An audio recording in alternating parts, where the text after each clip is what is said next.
Let's start commodities now, where you have seen the choppiness continue. This is one asset class which hasn't received much of liquidity, even as the sentiment is that the Fed would continue with its stimulus at least till March 2014.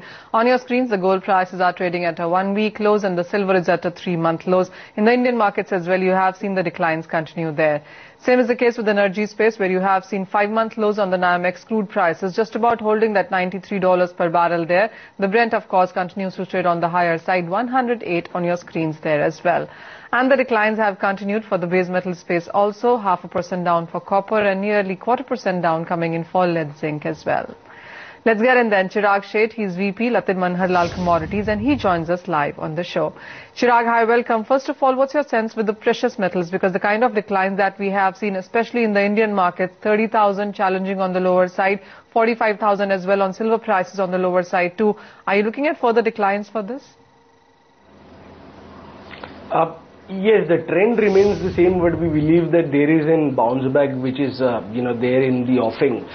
Given the fact that, gold prices are at around $1,274, $75 kind of range, we believe that there could be some sort of bottom fishing that could be actually seen into the market. And keeping that in view, we've got a purely intraday buying view. We believe that gold prices have fallen a bit, and from here on, one could actually look at playing into 100 to 150 rupees kind of bounce back. So I won't be, afraid of buying into gold at around 29,850, 880 kind of levels, and look for around 30,100 to 30,150 kind of levels on the upside. Mind you, one should keep a strict stop loss at this moment because, the trend has not really changed. But given the fact that, Fed minutes are likely to release in a couple of days' time, we could see some sort of positive sentiment coming into the market.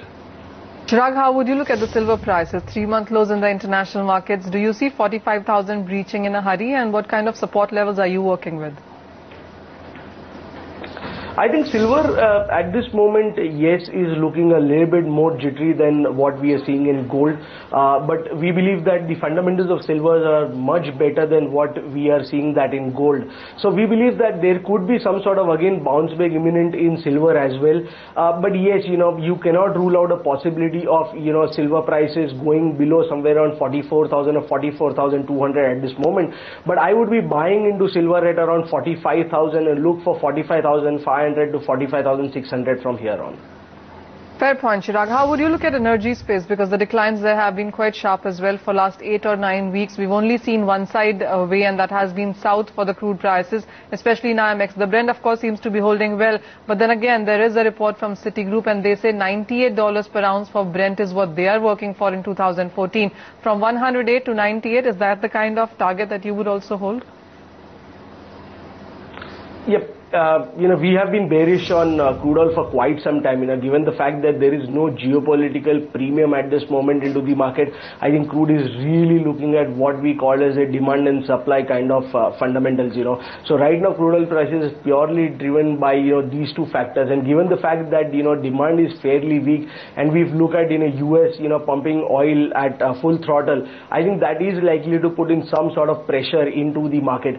But I believe that 90 or 92 at this moment provides a good opportunity for somebody who wants to bring that risk onto the table. We believe that crude oil prices below $90 could be unsustainable at this moment. So at around $91, I believe that there is the risk reward ratio is there on the upside. Somebody who would like to take that risk would actually build long positions into crude oil. Also about the natural gas price, how would you look at that? Because much of the energy products do start gaining as the winter session or winter season starts in a developed market. Are you looking at some gains coming in because of that? Yeah, as you know that natural gas is purely a seasonal commodity. We see demand or prices for natural gas actually moving up and moving down during the hurricane season as well as the winter season. So yes, as we enter into the peak winter season, we'll see the demand for natural gas improving. And natural gas is actually holding up quite well compared to crude oil. I believe that 225, 224 kind of levels are good levels to buy into natural gas. But mind you, one who enters into natural gas should be ready with the kind of volatility with natural gas brings in. So keep a strict stop loss of 222 and hold natural gas for levels at around 228 to 230. Chirag, how would you see the base metal sector? Because this is one area where we've seen constant declines coming in. Any rally that has been seen has been sold into. Last week was quite a dismal performance. You saw 2 to 3% of a decline coming in, and this week has well started on a negative note yet again. How would you be trading copper or something like a zinc? I think base metals, one has to be really selective. You cannot paint all the base metals with the same brush. The demands, the fundamentals have really, changed over the last 6 months or so. So we would be positive into something like a nickel. We believe the nickel provides a fantastic opportunity, not even from an intraday or 2 days perspective, but purely for somebody who's looking at nickel from a 1 month perspective. Copper prices have really, underperformed most of the other base metals. And we believe that if you look at technically, copper is nearing a trend line support, and on the lot of other technical parameters got into an oversold category. So we believe that copper prices could see a 2 or 3 rupees bounce back from here on. So purely from a technical perspective, buy into copper but keep a strict stop loss. We get it, Chirag. Thank you so much for dropping by. So that's the view really coming in from Latin Manharlal and Commodities. They are buying into gold, copper and natural gas prices on the kind of dips that you have seen in all of these commodities, at least for the intraday market today.